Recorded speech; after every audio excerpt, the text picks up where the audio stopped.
जय श्री राम प्यारे भक्तों। एक नया तरीका और बिल्कुल आसान जो आपको तुरंत ही भगवान से मिला देगा।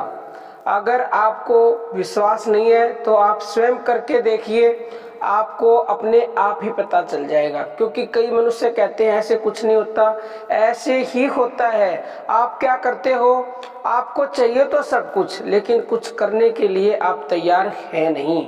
अब दूध आपके सामने रखा है, दूध के अंदर मक्खन होता है। अब दूध को जमाओगे नहीं, फिर उसको भिगोगे नहीं, तो उसमें से मक्खन कैसे निकलेगा।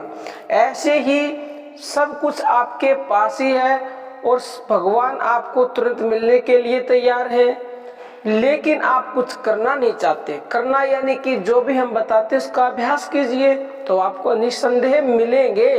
क्योंकि कृष्ण भगवान ने भी गीता में कहा है कि अभ्यास एक ऐसा तरीका है, अभ्यास के द्वारा सब कुछ किया जा सकता है, लेकिन करना आपको पड़ेगा। हम आपको बता सकते हैं, समझा सकते हैं।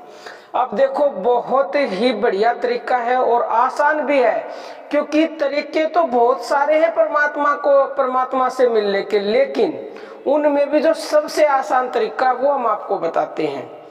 जैसे कहीं पर आप जाते हो तो साधन अनेक होते हैं, वहां तक पहुंचने के रास्ते भी अनेक होते हैं। उन रास्तों में भी कहते हैं ना भाई, ये सरल सुगम रास्ता है, यहाँ से जाओ तो जल्दी जाया जाएगा। तो ऐसे ही परमात्मा से मिलने के, कनेक्ट होने के अनेक रास्ते हैं। आपको आसान तरीका हम बताएंगे, टेढ़ा मेढ़ा नहीं है कि कहीं पे अटक जाओगे, कहीं पे फंस जाओगे तो कैसे क्या होगा, और वो ऐसे ही तरीके हैं दूसरे। लेकिन हम जो बता रहे हैं वो है प्राण जप, श्वासों का जप, अजपा जप। इससे सरल सुगम और नया तरीका कुछ भी नहीं है। ये सबसे सरल सुगम और आसान तरीका है। जल्दी से भी पहुंचोगे और आसानी से भी परमात्मा तक पहुंचोगे।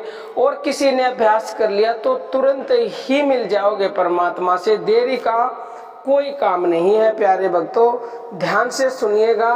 देखो, जब मनुष्य यानी कि हम सब अजपाक जप की संख्या एक दिन में 21,600 श्वास लेते हैं, तो जब हम सांस को ऊपर लेते हैं तो 100 की ध्वनि आती है प्राकृतिक रूप से, और हंग की नीचे छोड़ते समय 100। और कई लोग ऐसे भी बोलते हैं 100 अहंग, 100 हंग। तो 100 तो ऊपर लिया वो, और जो ए होता है, जो हम जितनी देर रुके वो होता है ए, और जो नीचे छोड़ी वो होता है हंग। तो 100 मतलब शक्ति और हंग मतलब परमात्मा यानी कि शिव। 100 और हंग, ये पूरी सृष्टि शिव और शक्ति से ही बनी हुई है। तो आप 100 और हंग के द्वारा जब श्वासों का ध्यान करते हो, यानी ऊपर श्वास जा रही है तो आपको मन से बोलना है 100, और नीचे श्वास आई है हंग। अब कुछ देर आप इसको प्रतिदिन अभ्यास किए और सारा कार्य करते करते ये अभ्यास करने का आदत डाल लो। तो ये जो 100 और हंग तो श्वास को पकड़ने के लिए है। किसी का विश्वास राम पे है तो राम पकड़ लो, कृष्ण पे है तो कृष्ण पकड़ लो। बेसिकली आपको श्वास के ऊपर ध्यान देना है।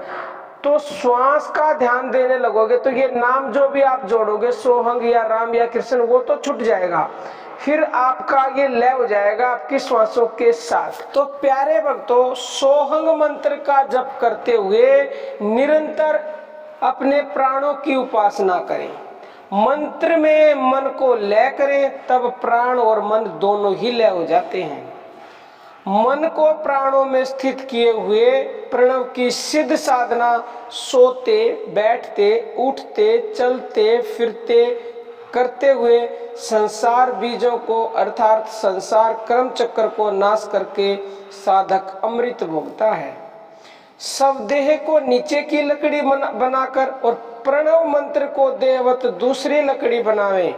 ऊपर नीचे रगड़ लगने से जैसे अग्नि पैदा होती है, ऐसे ही नाभि देह में जब प्रणव मंत्र का श्वासों द्वारा घर्षण होता है, तब ब्रह्म का साक्षात्कार होता है।